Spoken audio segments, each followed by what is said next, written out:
Now, I'm going to be honest with you guys. I don't read a whole lot of Marvel. The vast majority of my pull list nowadays consists of indies and DC.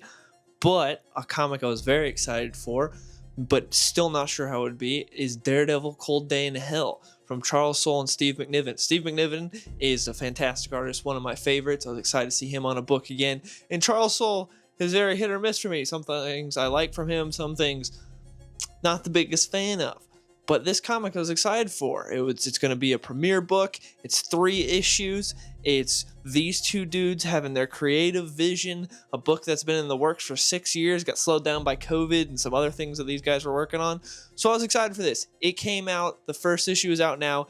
It's really good. It was way better than I thought, and I'm so excited to see where the series goes from here. So, if you haven't read the comic, I highly recommend it. You should read it, then come back to this video, because I'm going to be spoiling it. So there's your spoiler warning. Let's get into the comic. The issue starts off with an old-ass Matt Murdock at a cemetery talking to someone, talking about how there was a war that happened that he didn't participate in because his radar sense had gone by then, so he's just a normal, regular old blind man. There's nothing special about him, and he talks about how there's like some type of war with the GBs or the DBs, there's like the BGs, something is going on with staying alive. I don't know. Anyways, there's a lot of people fighting, and he wasn't involved in it. There's still attacks going on, and there's this big dystopian world that they're living in. And then we see that the grave is revealed to be Wilson Fisk. So he's talking to Wilson Fisk about it. Wilson Fisk died before all this happened because he's like, I know you would have been out there throwing punches, but you weren't. We get mentions of Jessica Jones here, so we know she's still around. And then Matt goes back to Hell's Kitchen, but on his way, we see that the Brooklyn Bridge has been taken out by the DBs, and that there's like this whole world is just messed up. There's just like this green smog everywhere. We see like crypto bonds you could buy, like crypto war bonds. This world, it's not doing so good. Once Matt makes it back to Manhattan, he starts walking around, and then a homeless man asks him for some money. And Matt's like, all right, I'll give you some money. He hands him a wad of cash, and he says, please, though, just take what you need and give me the rest because you're not the only one hungry. Homeless man's not the biggest fan of that, and he pushes Matt down some stairs and corners him along with another homeless man. Now, this might be one of the more realistic portrayals of crazy homeless guys in comics that I've seen as of late, because most of the times nowadays it feels like in comics when you have a hobo show up, they're like the most virtuous person that did nothing to contribute to their current situation, just had a run of bad luck. Like Tom Taylor's Nightwing run, every single homeless person that was the greatest person you've ever met. But I live right near Seattle. If you go into Seattle, that's not exactly the case upon most homeless people you come across. They're more like this guy that attacks a blind man. But anyways, he pushes him down the stairs. His buddy joins in. They're like, hey, give us all of your cash, not just the small bills. And he hands it to him. He's like, I got $30, fellas. Here you go. He's like, but also, I've got a deal for you. He's like, I run this soup kitchen. You can come by. You can get warm meals. You can get a bed if they're not all taken. And he's like, and the best part about it is, I'm blind, so I won't be able to recognize you to like single you out or call the cops on you or nothing like that. You guys can just come by and get a free meal. And they're like, yeah, whatever. And they take off with his cash. And he's like, wait, my cane, please. So they chuck the cane down the stairs back at him. And we see Matt focus. And he's like, all right, listen for the cane. Where is it? I can catch it as it like hits each step coming down, and he completely whiffs and it smacks him in the face, and Matt just calls himself an idiot. He's like, I don't got it no more. And that just lets you know how Matt's operating right now. He is completely just a normal blind guy. He's talked about how it's all God's plan, whatever happens. So he's just like, chill with me. I'm meant to be blind now. That's cool. I'm meant to be blind. I'll help however I can. And he then goes to his soup kitchen, and we see him operating there and helping the people. One thing I will say though, while he's helping at the soup kitchen, he's washing dishes. I don't know if I could think of like a worse job for a blind man than washing dishes. All those dishes gotta be dirty still. He's not able to tell if they're clean or not. Why is Matt washing dishes? Like, I feel like you could have a better job for the blind guy than washing dishes. But anyways, when he's washing dishes, he then goes to take the trash out back. And right out back, there's this abandoned subway. And the abandoned subway just blows up. And Matt's like, oh my God, what's going on? Then we see he gets his radar sense back. We see like a big green cloud. It seems like there was some type of dirty chemical bomb that went off. Matt's getting his radar sense back. And this part is incredible. The way Steve McNiven does these panels and lays out this page is oh my goodness, it's one of the best pages I've seen in a while. It's so cool. You see that it's just complete craziness because, again, Matt's just a normal blind guy, and then he starts getting his radar sense back. He doesn't really know what's going on because it's been a long time since he's had it. But so we see like his radar is like these crazy red lines, and then slowly it turns into focused sharp black lines, and it's like, oh, that's such a cool way to do it. That's such a cool way to show him like focusing and getting it back. And we also see him like he has to focus on one thing. He focused on like a drop of blood that's just consistently dripping, and that's how like what he uses as his focal point. And it's just, oh my goodness, this page is so sick. But then we see him just go and he saves a bunch of people, and then he goes to investigate into the subway tunnels to see what's going on, and we get a reveal that I wasn't expecting, which is Captain America's down there. Old man Cap, he's holding up the rubble. He's got some rebar sticking through him. He's not in a good way, and he tells Matt, he's like, hey, this girl that's right in front of me passed out. She's important. They want her. I saw it. Get her out of here. And so Matt grabs her, he does his acrobatics, and he's also like, listen, because I know you can hear me as you're going.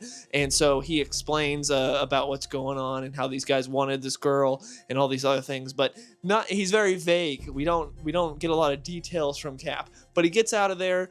Then Matt's hands are off to a firefighter, and then he goes back for Cap, and he's like, all right, maybe this is why I got my powers back. God gave them back to me because I'm supposed to save Captain America. I'm the only one who can do it. And he's listening to Cap's heartbeat because the rubble collapses. Cap was only able to hold it up for so long. It collapses on him, and Matt's like, all right, I'm going to save him. Heartbeat, heartbeat, heartbeat, and then it goes flat, and Matt fails at saving him. But now he's got his rage. Matt has been chill this entire issue. He hasn't been typical Mad Matt. He's been chill. When those homeless guys pushed him down the stairs and everything, he offered him a warm meal. He's been a good guy. But Cap just died. A lot of people just died. He's not very happy, so he's got his rage and he focuses it on finding the guys that did this to Cap. He's able to locate them and he chases them. Those guys get in the car and they have no idea what's going on because, again, Daredevil's been gone for a long time. They just see some old acrobatic ginger guy chasing them with like hell's fury behind them. They're just like, what is going on? And they're trying to get away. Matt's on the rooftops chasing them. He hears them run over people. They're just going straight through, going crazy.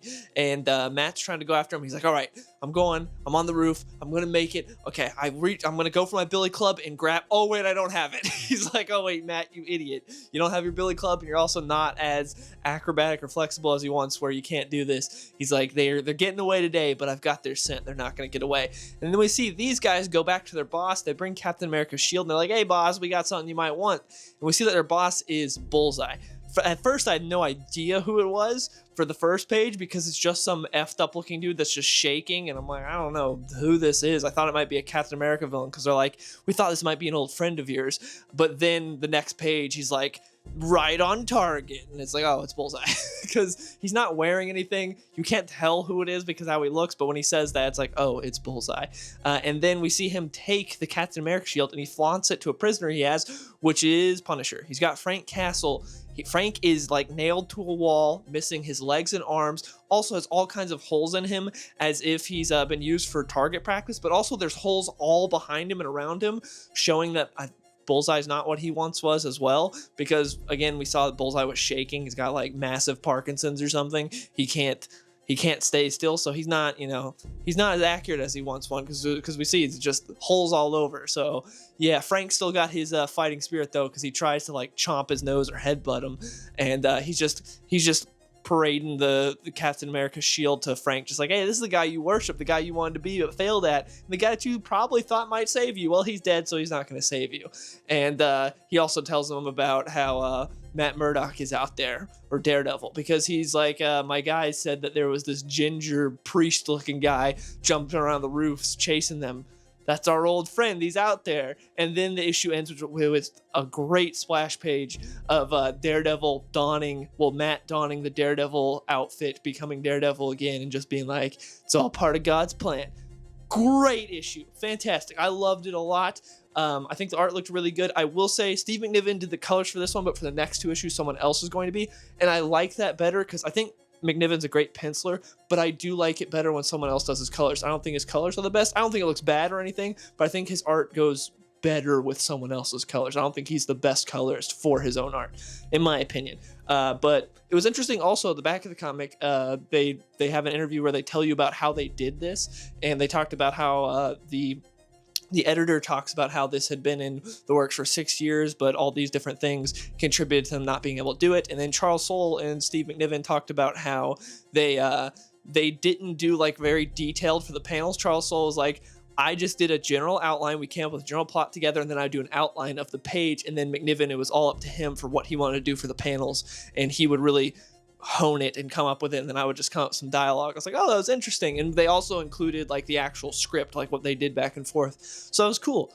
But yeah, I thought this was an amazing comic. That's why I wanted to make a video on it, because I wasn't planning on making a video on it. I was going to read it. I was excited for it, but I didn't know how it was going to be. And I was like, oh my goodness, this was by far the best comic I read this past week, and one of the best I've read in a while, especially from Marvel. I'm not the biggest fan of Marvel right now. The only book I'm really enjoying from Marvel right now is I would say Ultimate Wolverine and Hell Hunters are the only 2 books I'm really enjoying from Marvel right now. Other than that, Marvel's kind of like a ghost land for me. There's not a whole lot I'm enjoying, but this was great. Sad it's only 3 issues, but hopefully it's not a one and done. Hopefully the next 2 are really good. Also, something I really liked about this comic was there's no supporting characters. There's antagonists and there's bystanders, and that's it. It is a 100% Matt Murdock book, and I like that.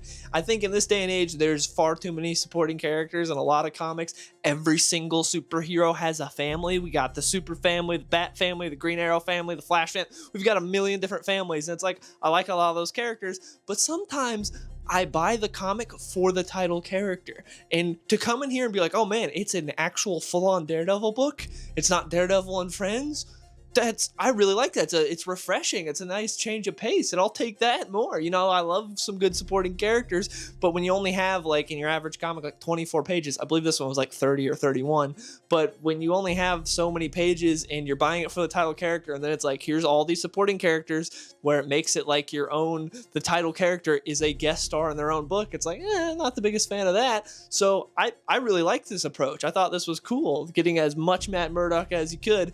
I enjoyed it, and I'm looking forward to more.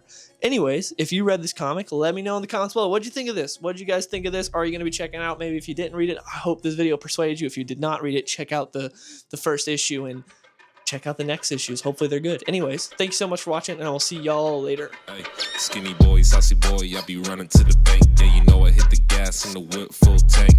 Riding past the ocean while I'm listening to Frank.